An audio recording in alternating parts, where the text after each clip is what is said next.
Yo, what's up, guys? It's me, Stride Ninja 89.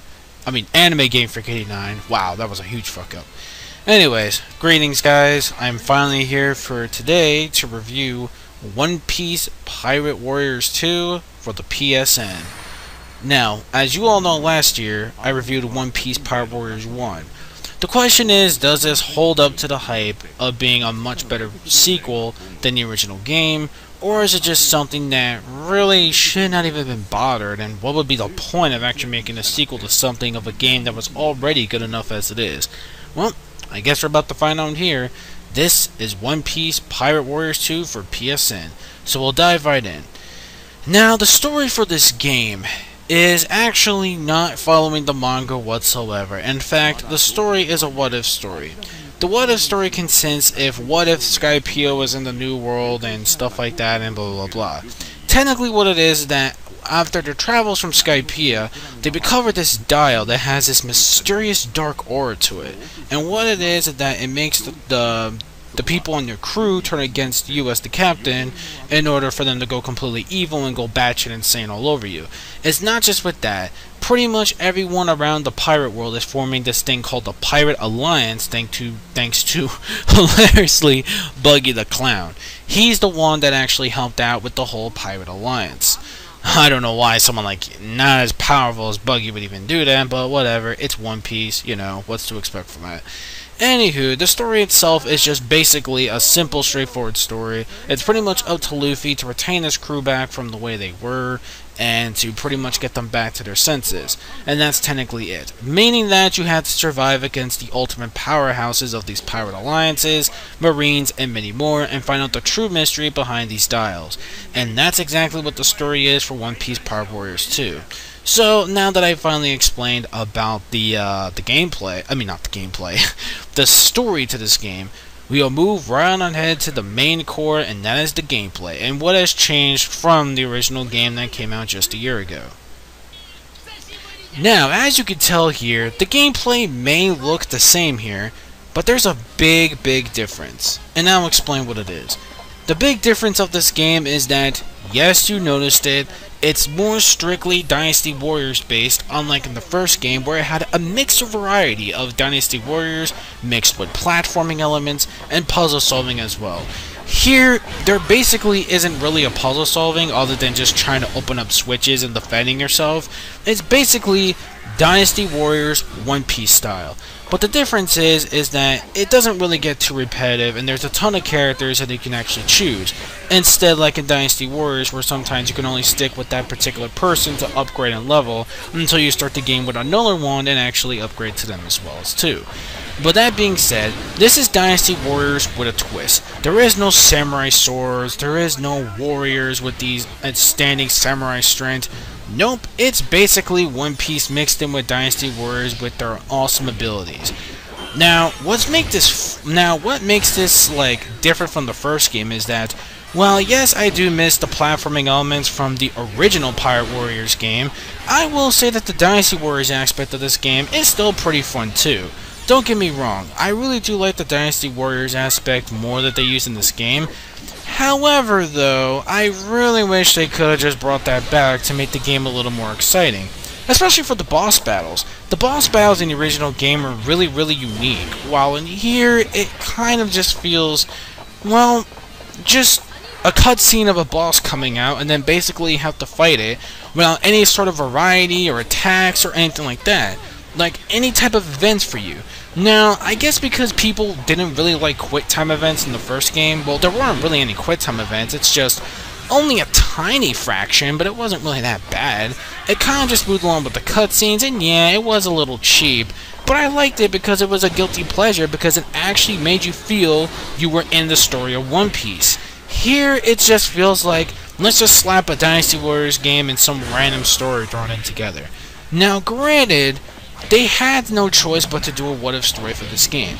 And people are like, oh, why a what-if story? Why can't I just go to the world? Where's Fishman Island? Where's Punk? Oh, wait, Punk Hazard's in the fucking game. But the thing is that with the new world only having little content, I guess because since the first game is so successful, they couldn't wait to do a sequel and decide to do it. However, I really think it just would have been a good idea for them just to wait until the new world got more content for story, but this actually works too. What I like about the Dynasty Warriors aspects overall in this game, that it actually feels more strategy this time around, other than the first game where there wasn't really that much strategy to use and more kind of power that you were able to use, just basically just beating people up. Here, when it comes to the tweaking of the customizations when you're actually fighting, that's all pretty much changed. Here, they actually customize a lot of things that you can do, and to me, I like the experience of the Dynasty Warriors aspects gameplay of this game a lot better than I actually enjoyed in the first game. For example, what you see here is basically a defense team player actually helping you out as a support character. You can actually summon support characters this time rather than just actually traveling. So let's just say you want to choose any crew member to join on your team. You could choose them when you actually get your hockey mode. There's a thing called hockey mode for each character, and once you activate hockey mode, you can summon a support character to actually help you out. Any support character, anytime, anywhere, so it doesn't really matter. So that's one thing I really liked about it, instead of like in the first game where you have to find your crewmates, link them up together in order to fight them. Here, it's just really simple, and you can just summon them to actually making it a lot easier to win your battles with defense characters. And also the hockey mode is something I really like too, because not only that, but you can also get a crack. What I do like about the support character is that you have some time to dick around with the main enemy, while you're actually, you know, there's only the support character where you can't get hurt or get damaged, which again is something I really like, so it makes it easier to fight the tougher enemies if you're actually a lower level. So there's actually a lot more strategy put into this game, unlike in the first game where technically it's just basically powering and leveling up, while in here they added more customizations. And speaking of that, the treasure coins that you get in this game are actually pretty useful. Yeah, I'm actually not joking. Unlike in the first game, the coins weren't really all that useful to actually level up your character. Here, there's actually more variety when it comes to the coins, and I'll show you real quick in the options menu. Besides you just technically leveling up, there's technically a lot more than that. Your actions can also be changed up as well, just like in the first game, but there's actually a big difference, and I'll show you real quick. Skill slots also help you actually get your crew bondage, meaning not only you level up, but the support character you actually get levels up as well, and they keep getting all these crew growth bonuses, and the more crew bonuses you actually get within your crew, you're actually strong enough to actually use against your team players, the team enemies, in order to actually advance through the game. And also what I like here is another cool feature which I'll show you, which is called the bingo feature, which I'll show you really quick as well. As soon as I'm done leveling up that, or did I not get it? Or maybe not. I'll show you. Hold on. Here we go. Now here's the bingo one that I actually showed you.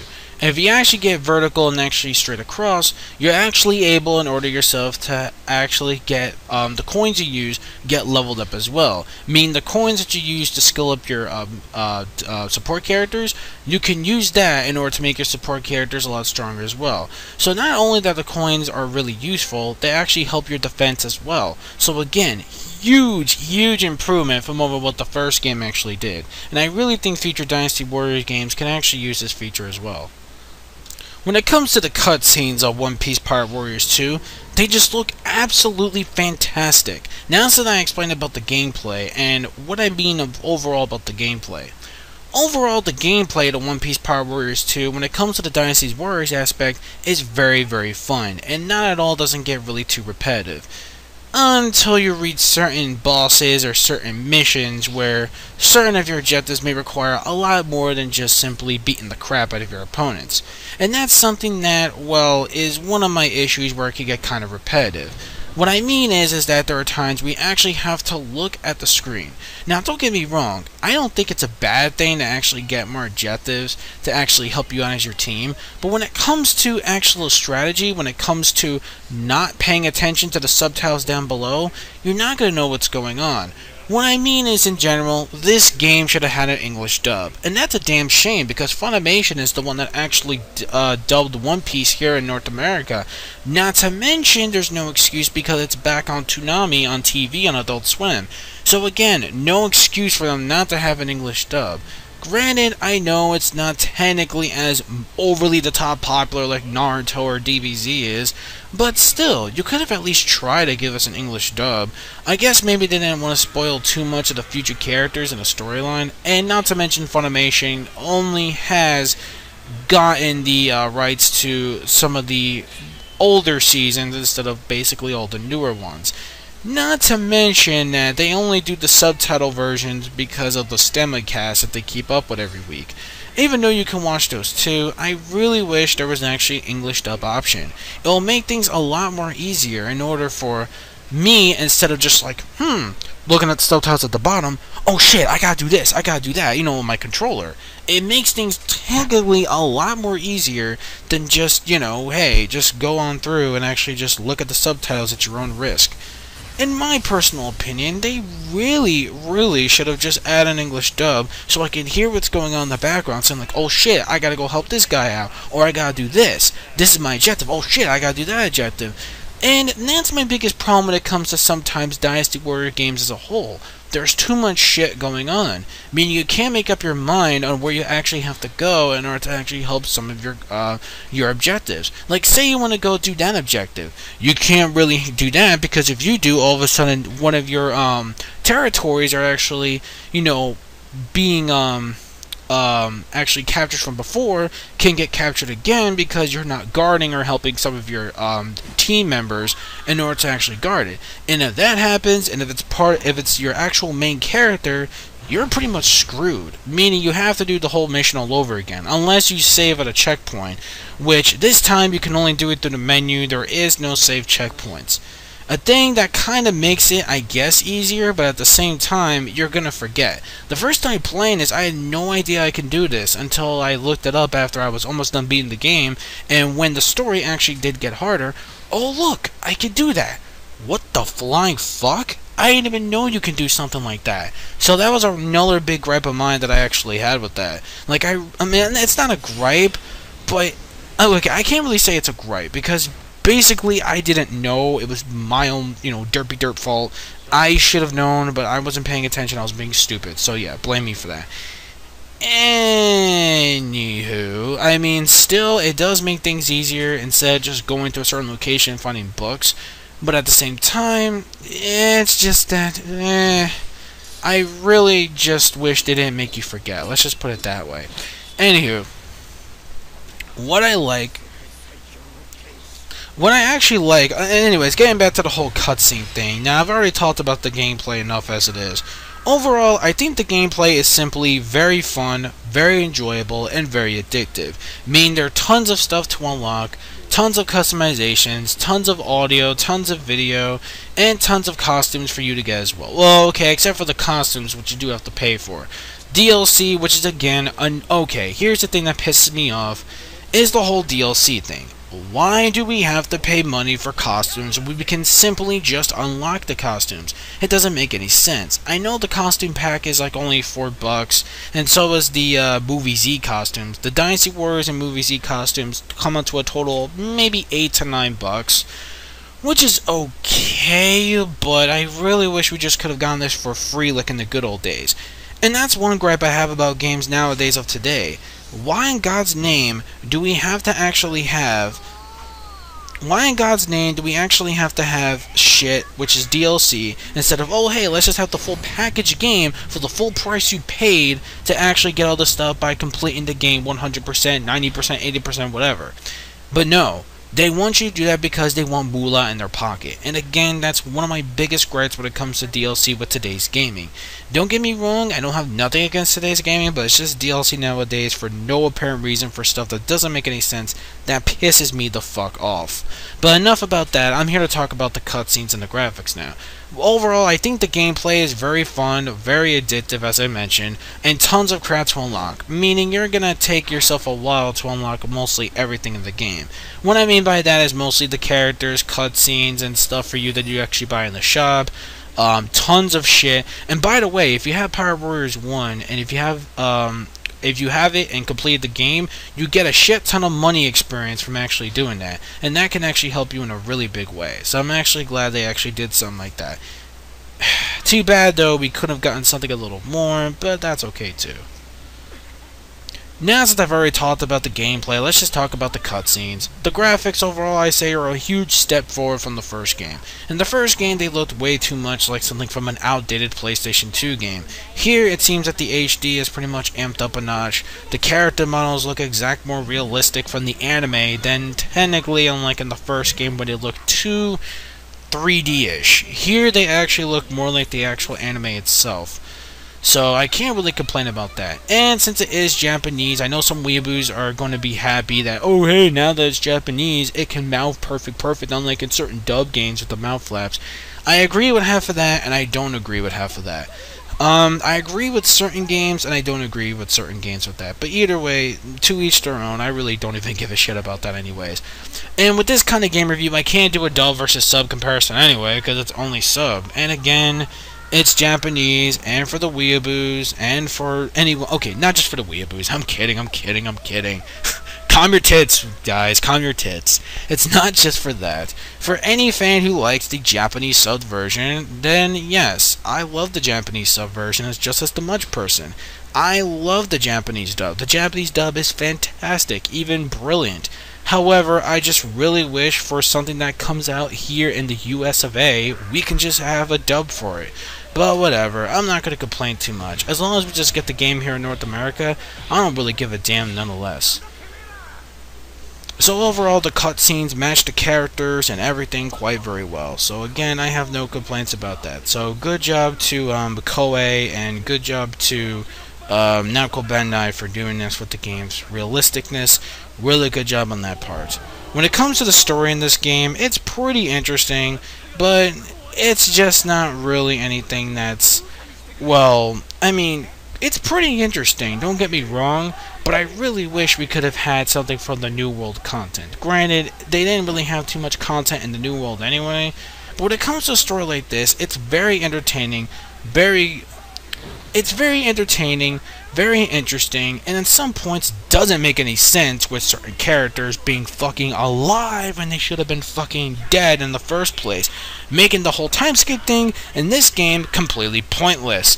Why is Ace and fucking Whitebeard alive? They died in Marineford. What's the whole point of the time skip? So again, that part of the story makes no fucking sense whatsoever.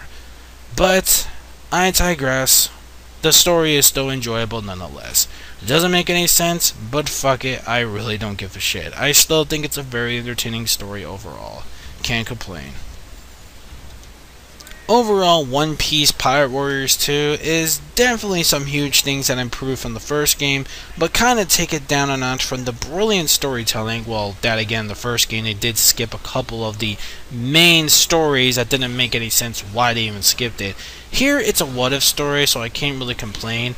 While the what-if story is very entertaining, when it comes to timeline contribute, it doesn't make any freaking sense whatsoever. But I will say this, on a really high note, the ending to this game is pretty fucking amazing. And the way to actually get the true ending is, you have to do a thing called Pirate Log. Oh, that's one more thing I forgot to mention. There's another mode called Pirate Log. And what that is that you actually have to use that for characters you unlock in the game have their own episodes. Once you beat certain of those episodes, you can get the final chapters unlocked in the story mode to get the true ending of this game, instead of getting the bad ending. So that's what I like about it too. There's also some real replay value when it comes to unlocking a lot of shit, and trust me, you're going to be getting a lot more bang for your buck than you did in the first game. In the first game, I really hated that there wasn't too much unlockables that much in the first game, while in here, there's actually more. And a DLC for 15 to 20 bucks that was completely ridiculous. Here, the DLCs are very cheap, and some of them are even free, so I can't even complain. At least they improved on something on the DLCs. But even though I still hate DLCs either way, I didn't mind the DLC in these games that much because they weren't too overpriced, they were kind of okay, and I couldn't complain about it. And last but not least, the online gameplay is really fun as well. Teaming up with people all over the world, Japan, America, whatever, whoever who actually, you know, owns this game in general, then yeah, you know, hey, grab a ball, have fun, and play this game online to your heart's content to actually help them gain through most of the levels experience. While you may not get all of the map's experiences, it's still very fun nonetheless. So overall, One Piece Pirate Warriors 2 is simply a very, very addicting and very fun game. My only negative complaints is that sometimes I really wish there could have been an English dub for me to not get too confused with so many crap happening on screen. And the second thing I really wish for, is